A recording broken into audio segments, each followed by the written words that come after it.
Breaking news! Self-diagnosis ni Marcos Jr. mas reliable pa di umano kaysa sa mga doktor.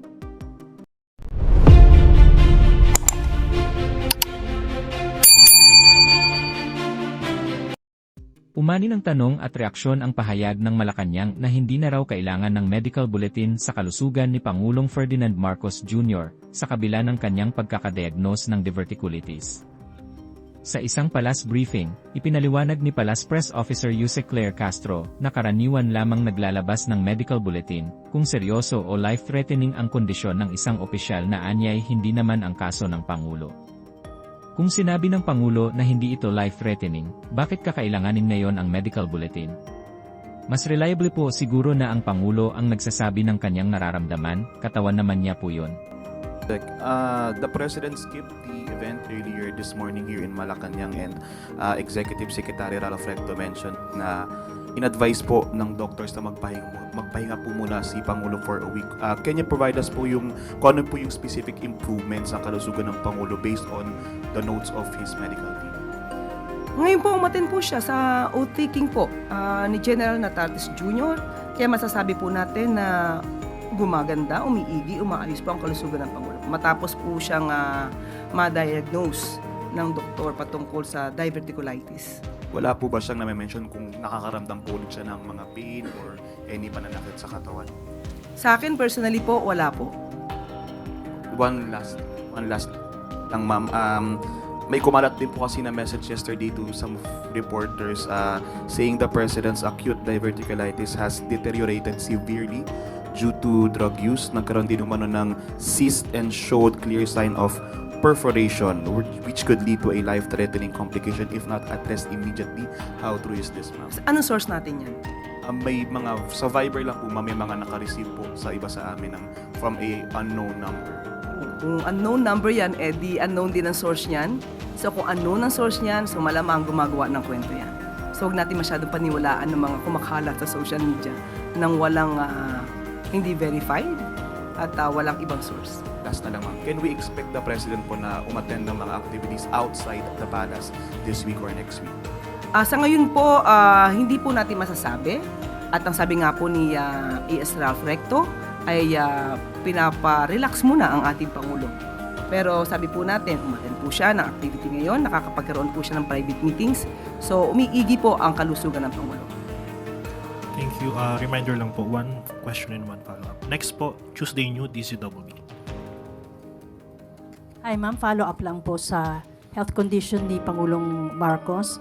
Yung kumalat po ay unknown source. Mayroon po akong source, doktor po ito sa St. Luke's. So siguro naman po ay credible ito. Although hindi ko siya pwedeng pangalanan for the obvious reason. Pero hindi po ba mas makabubuti kung magbigay na lamang po ng medical bulletin ang mga doktor ng presidente para malaman po ng taong bayan yung tunay niyang kalagayan, since nag-aalala po ang lahat para sa kanyang kondisyon dahil siya po yung ating ama ng bayan.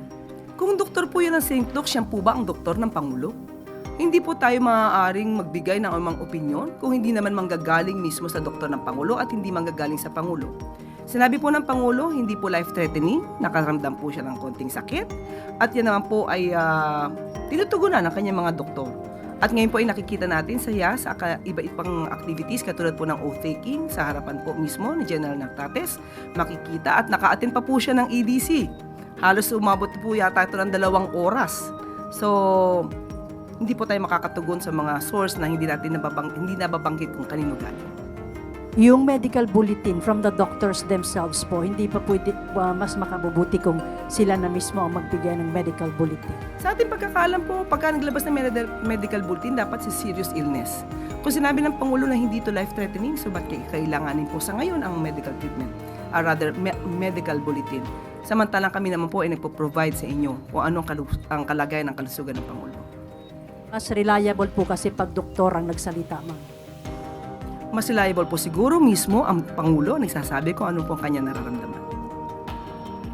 Pero hindi naman siya doktor, ma'am. So, pero siya, katawan niya naman po yun. Okay. Next question po. Maricel Halili, TV5. Good morning. Ma'am, follow-up.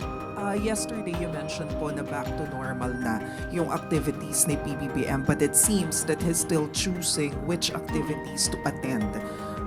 Una po, paano po pinipili ng Pangulo yung event na dadaluhan niya, and paano natin pagtutugmain yung back to normal? Nung mga nakaraan po kasi, nakita nyo naman po, magpupunta siya sa Antique, tapos susunod sa Negros Occidental. Isang araw lang po yun. Tapos susunod po, may meeting sa hapon. So yun po ang sinasabi ni E.S. Ralph, kailangan medyo hinay-hinay, pero hindi naman po talaga lahat. Hindi po mapapahinto ang Pangulo sa pagtatrabaho kung may kinakailangan po siya na gampanan ng mga private meetings at mga ibang activities katulad po ng EDC meeting. Yan po ay pinupuntahan po ng Pangulo.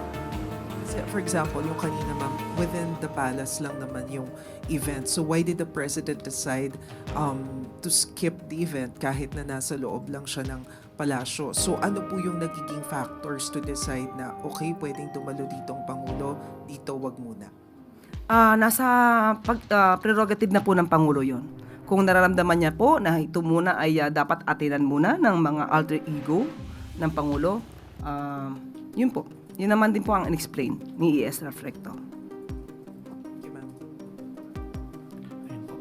Next question po mula kay Mads Moratilio, Net25.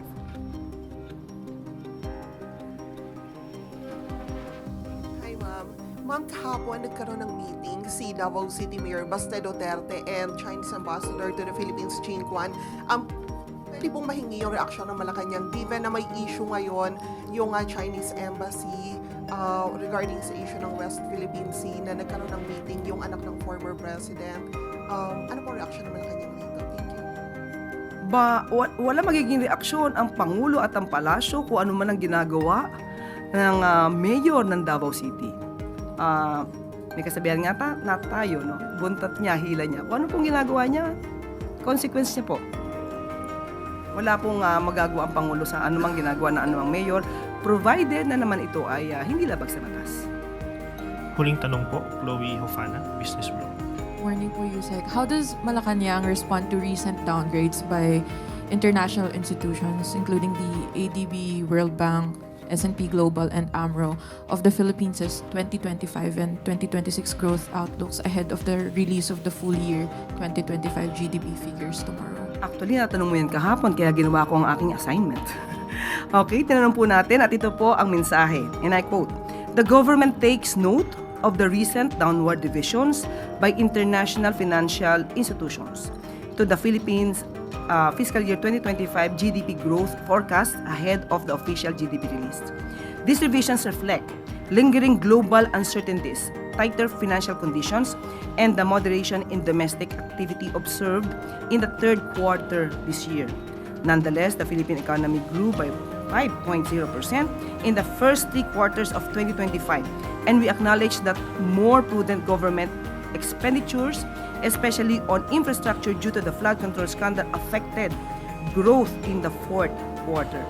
Nevertheless, the medium-term growth trajectory remains intact, with economic expansion expected to rebound gradually starting in 2026 and strengthen further over the medium term as growth-enhancing reforms take effect." By the way, maliban po dito, nakausap po natin si Secretary Balisacan at maglalabas din po siya bukas ng statement patungkol po dito. Follow-up lang, Yusek. The administration is set to miss its GDP growth target for a fourth time or since PBBM sat po as the president. How is the economic team recalibrating its strategy to achieve this year's target, especially as international bodies underscore the need to solve the flood control scandal for growth to rebound?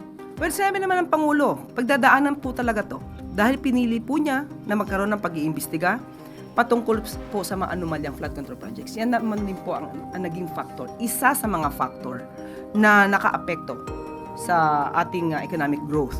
At maliban po dyan, sunod-sunod ang paglindol, sunod-sunod ang pagbaha at pag-ulan, or rather bagyo. Inasahan ito,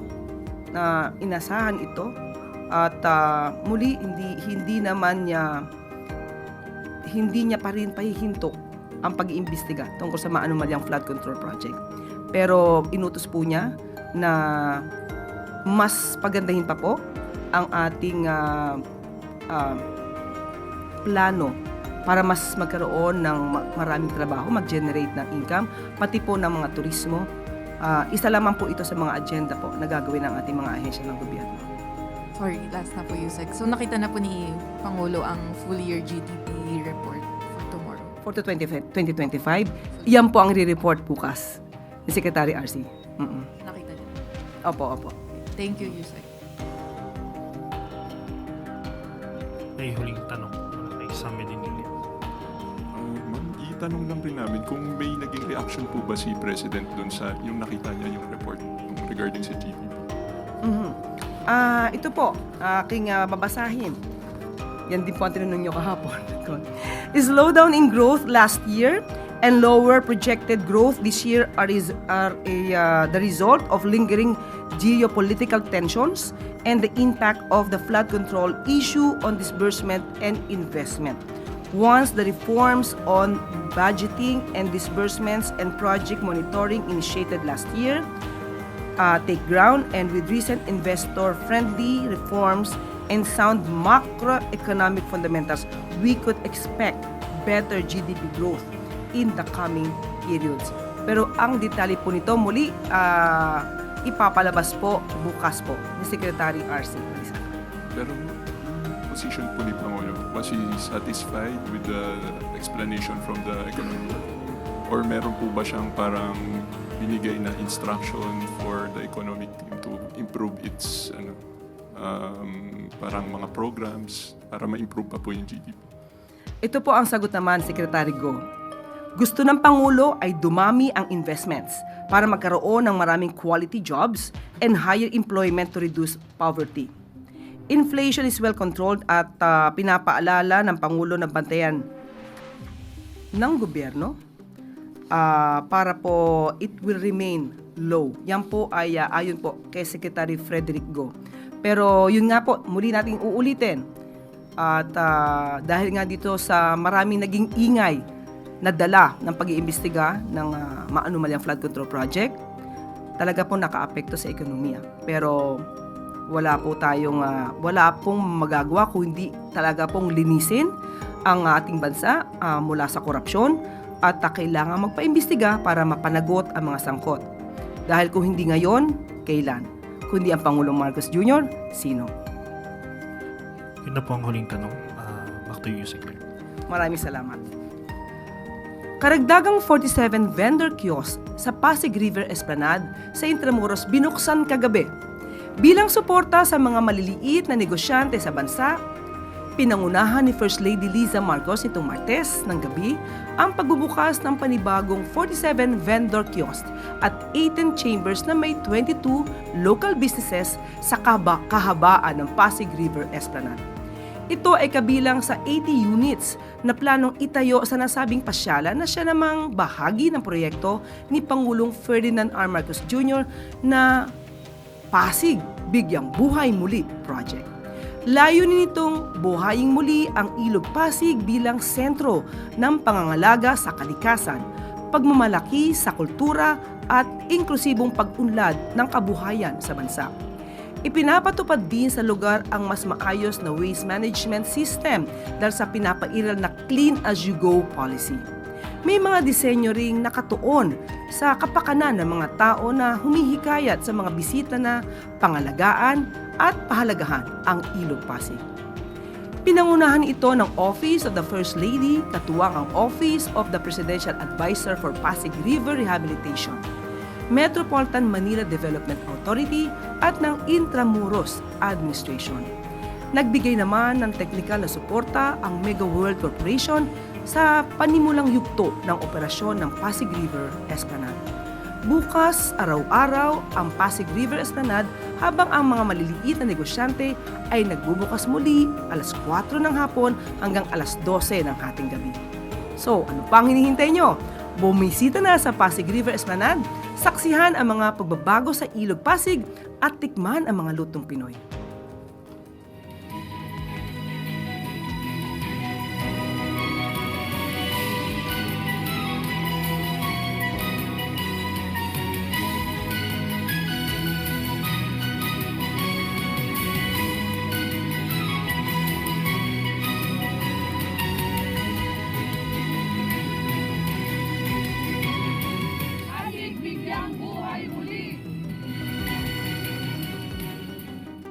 ASEAN Tourism Forum, nakatakdang ganapin ngayong araw sa Cebu. Pangungunahan ng Department of Tourism sa pamumuno ni Secretary Maria Cristina Frasco ang pagbubukas ng seremonya sa Mactan Shrine, Lapu-Lapu City. Panibagong investments at mas masiglang turismo at ekonomiya ang inaasahang matatamasa ng Pilipinas sa nasabing forum. Layunin din ng forum na palakasin ang turismo ng bansa sa pamamagitan ng paghihikayat sa foreign investors at foreign visitors at sa pag-promote ng local tourist destinations sa international stage. Alinsunod ito sa direktiba ni Pangulong Ferdinand R. Marcos Jr. na ipamalas sa buong mundo ang mainit na pagtanggap ng mga Pilipino at ipagmalaki ang natatanging ganda ng Pilipinas. Ang nasabing kaganapan ay bahagi ng ating pagiging host country sa ASEAN 2026 kung saan magpupulong ang mga member countries upang paunlarin ang multilateral relations, peace and prosperity at people empowerment sa rehiyon. Magkakaroon naman ng ASEAN Tourism Conference, Tourism Meeting, Tourism Standard Awards at Travel Exchange sa nasabing forum. Layunin din ng aktibidad na ito na talakayin ang mga usapin sa turismo ng member countries, kilalanin ang kahangahangang tourism facilities, services and destinations at isulong ang mas matatag na partnership sa pagitan ng ASEAN countries para palaguin ang turismo sa rehiyon. Dahil dito, umusbong ang tanong ng publiko, mas mabigat ba ang self-assessment ng Pangulo kaysa sa opisyal na medical diagnosis ng doktor? Nauna ring sinabi ng isang Malacanang reporter na mas reliable po kasi pag doktor ang nagsalita pagdating sa usaping medikal, lalo na kung ang kalusugan ng Pangulo ang pinag-uusapan.